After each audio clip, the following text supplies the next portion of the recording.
So today we're going to make a ginger loaf cake. The full recipe and details are on my blog at www.howtomakecakes.co.uk.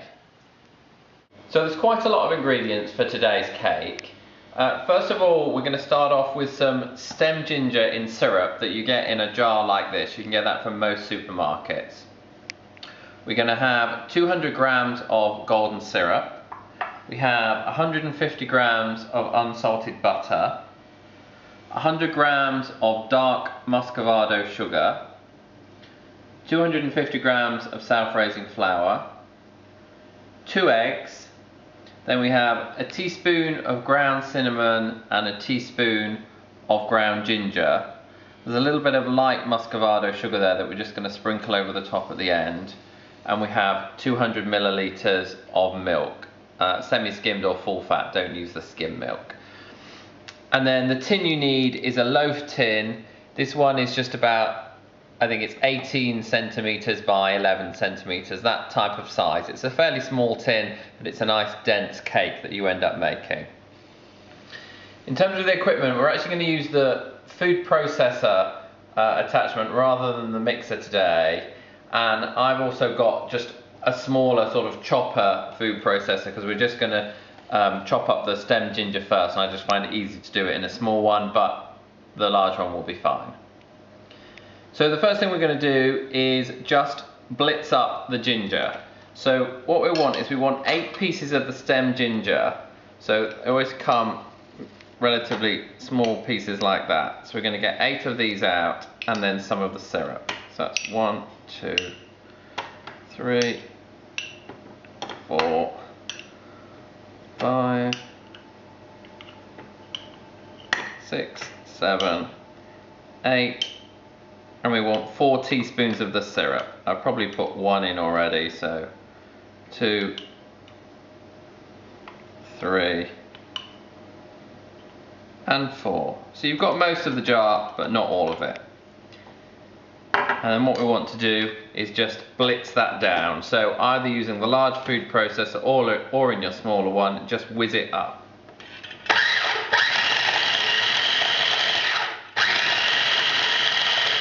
So once that's blitzed, it just needs to be roughly chopped. It doesn't need to turn into a smooth paste.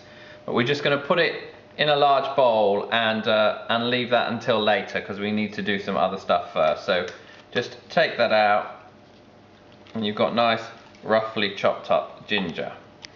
You don't want it too smooth because you have a bit of a taste of some chunks of stem ginger in the cake.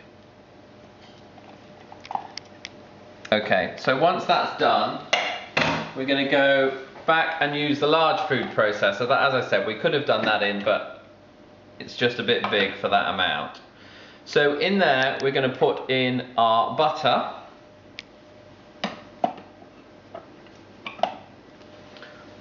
We're going to put in our muscovado sugar.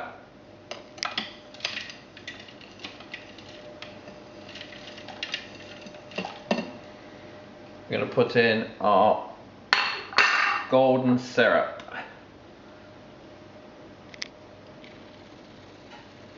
All goes in here. And we're going to blitz this all together.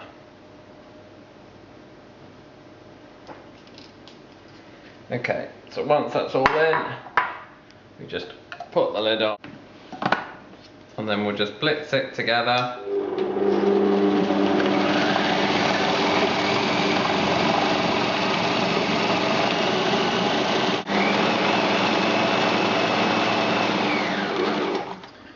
So once that's whizzed for long enough, it should be sort of a lighter brown colour and you can see it's all mixed together. And then we're going to add in some more of our ingredients. So into this, we're going to add the ginger and the cinnamon. Not the muscovado, light muscovado sugar, that's just a sprinkle on the top. And the flour that we have, so that's 250 grams of self-raising flour. So we just put all that in and then blitz it together before we add the eggs and the milk. and then whiz it up again.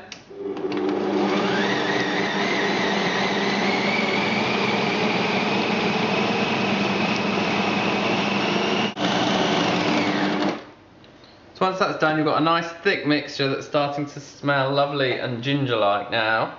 And we're going to add our 2 eggs and our milk. So add the eggs.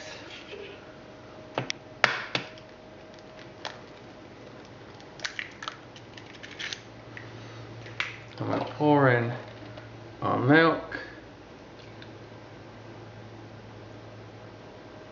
And then one final whiz.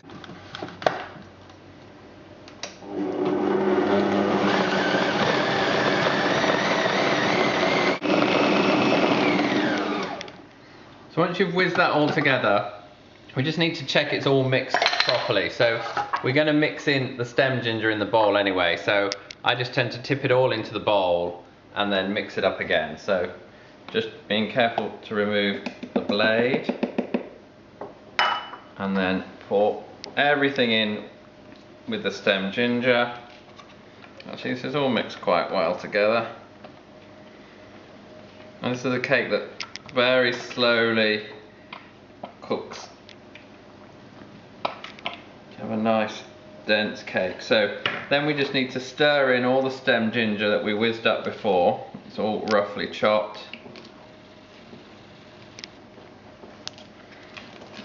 And there we have our ginger cake mixture, which smells absolutely delicious. And then we pour that into our tin that we've already greased. And just pour the mixture in.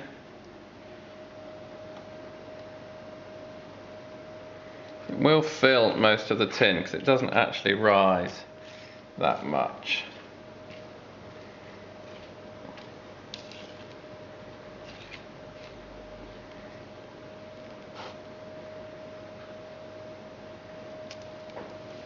So put all of that in, and then we just sprinkle our light muscovado sugar that we had here, 2 teaspoons of sugar, just sprinkle it on the top. And that helps to give a nice crispy topping.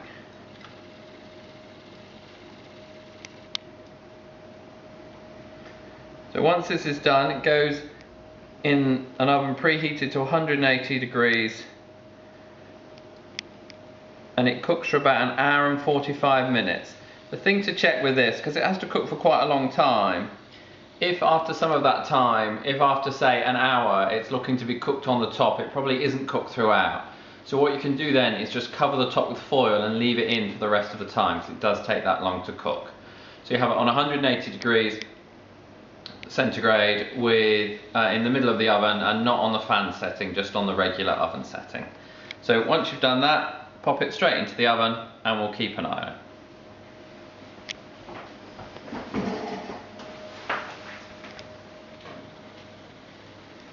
So I'm going to set to check that after 1 hour, just to see how it's going and whether we think we need to put any foil on the top.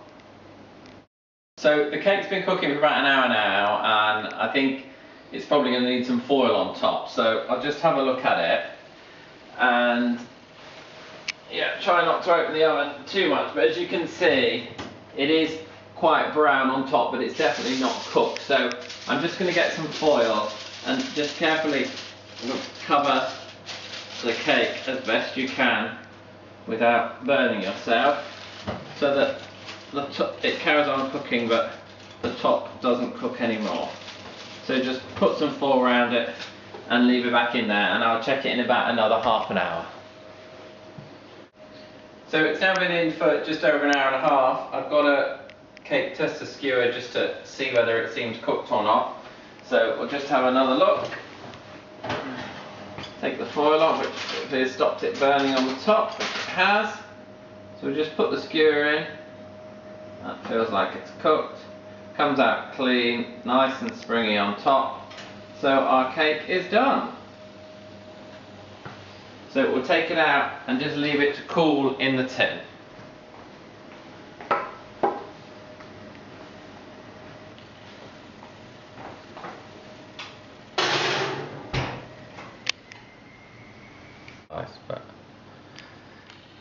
So to take it out, you just need to loosen the side. So run a knife all down the sides. You can see with this one it started to come away anyway whilst it's been cooling. So hopefully we will just be able to put it on the wire rack and it will come out, but let's see. So put it on the wire rack, tip it upside down, hopefully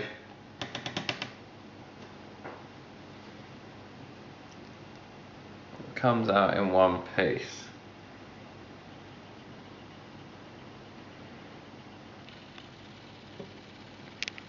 And there we are, and just take the greaseproof paper off the bottom.